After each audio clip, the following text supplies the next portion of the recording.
Rincón de libros en El Observador TV. Los ensayos de política fundamentalmente han sido la gran vedette, el gran centro de atracción por parte del mercado del libro en este país en los últimos 10 años, más o menos. Y bueno, la política sigue generando ediciones, ahora la política, pero desde un punto de vista histórico.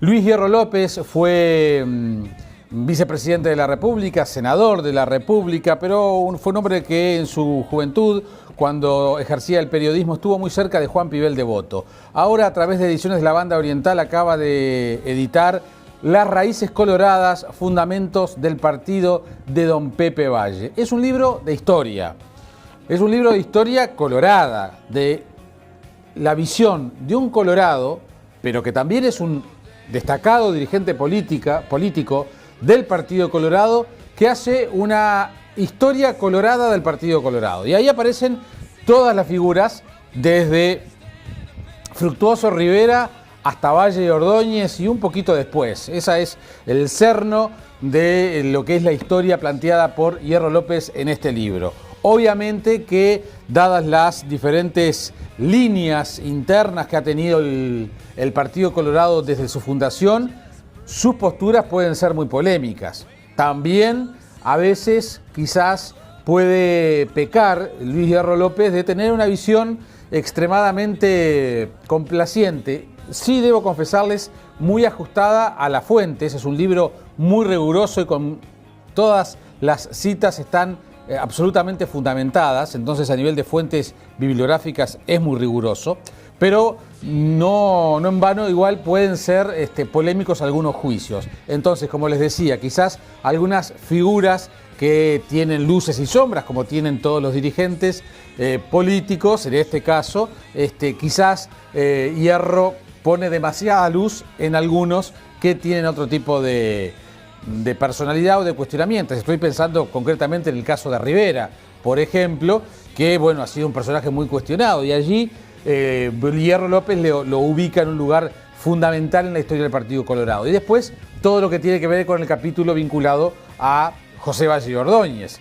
Dice Hierro López que José Valle y Ordóñez, don Pepe Valle, no podía ser otra cosa que Colorado. ¿Por qué lo dice? Bueno, lo fundamenta bastante.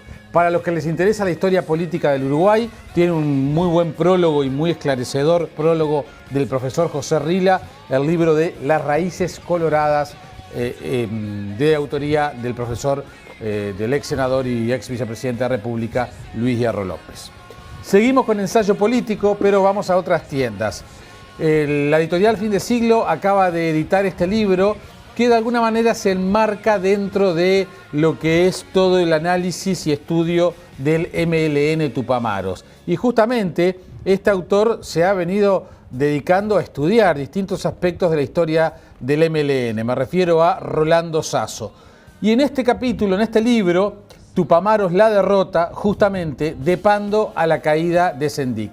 ¿Por qué perdieron los Tupamaros? ¿Qué perdieron o qué perdió el MLN en la década del 70 cuando cae Raúl Sendic?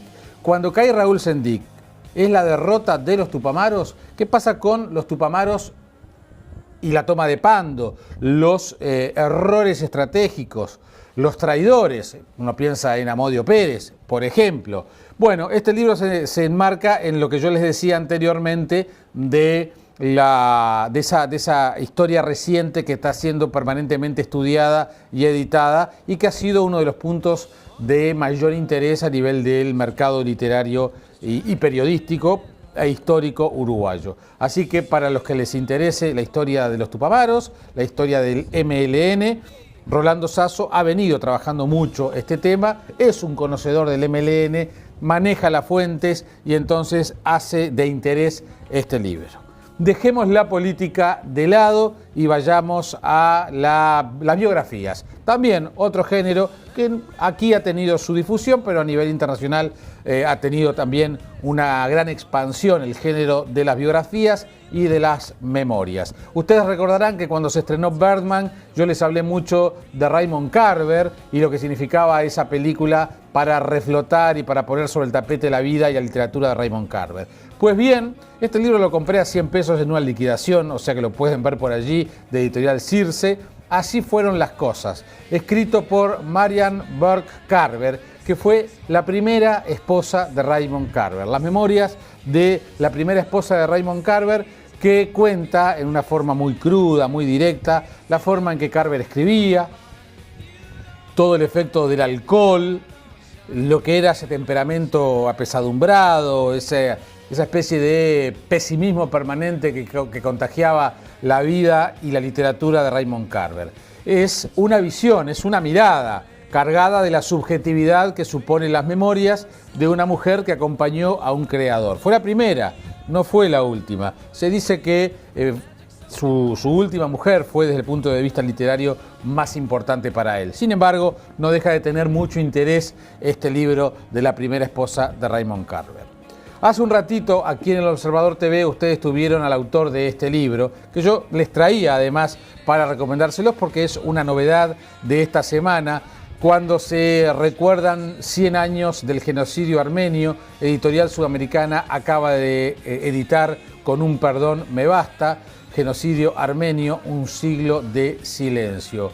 Marcelo Apardián justamente lo que hace es analizar los orígenes, las causas y lo que ha sido este devenir de la historia del genocidio armenio y lo que son las conflictivas relaciones con Turquía, ese reclamo permanente de la colectividad armenia internacional, desde Uruguay, vaya si somos conscientes y sabemos de lo que es ese reclamo. Y entonces, a través de este libro, es un libro que, si bien está planteado desde una posición, es un armenio que dice con un perdón me basta, pero está muy claro que es un libro que va desde el sentimiento de un integrante de una colectividad que fue víctima de ese genocidio.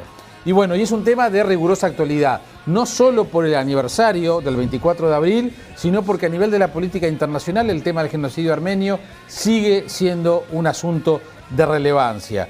La comunidad armenia estuvo justamente reclamando a Barack Obama, que la semana pasada, una vez más, evitó mencionar la palabra genocidio para hablar de lo que hicieron los turcos en Armenia hace exactamente 100 años. Es decir, es un tema que no es nuevo y es un tema que parece que no va a acabar.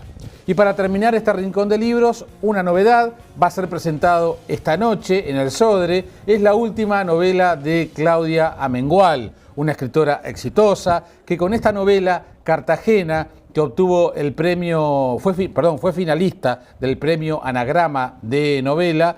Cartagena plantea una novela donde hay un hombre cuarentón, que de alguna manera hace un resumen de su vida, pero que también se replantea dentro de una Cartagena lo que es un personaje perdido de un cuento de García Márquez, y aparece un García Márquez allí caminando por esas calles en una Cartagena que lo ve en los últimos años de su vida. Una Claudia Amengual madura, una Claudia Amengual que nuevamente sorprende por la variedad de las temáticas, pero que también llega a un momento de su literatura que ha ido transitando por diversos andariveles, pero que tiene que ver fundamentalmente con la sensibilidad. El manejo de las emociones y de la sensibilidad y del retrato de cada uno de sus personajes forma parte de uno de las artes que tiene Amengual a la hora de escribir y a la hora de narrar, que además en este caso tiene ese ingrediente particular que fue finalista de uno de los concursos de literatura de habla hispana más importantes y más exigentes. Cartagena, la última novela de Claudia Amengual, otra de las recomendaciones de esta semana aquí en El Observador TV.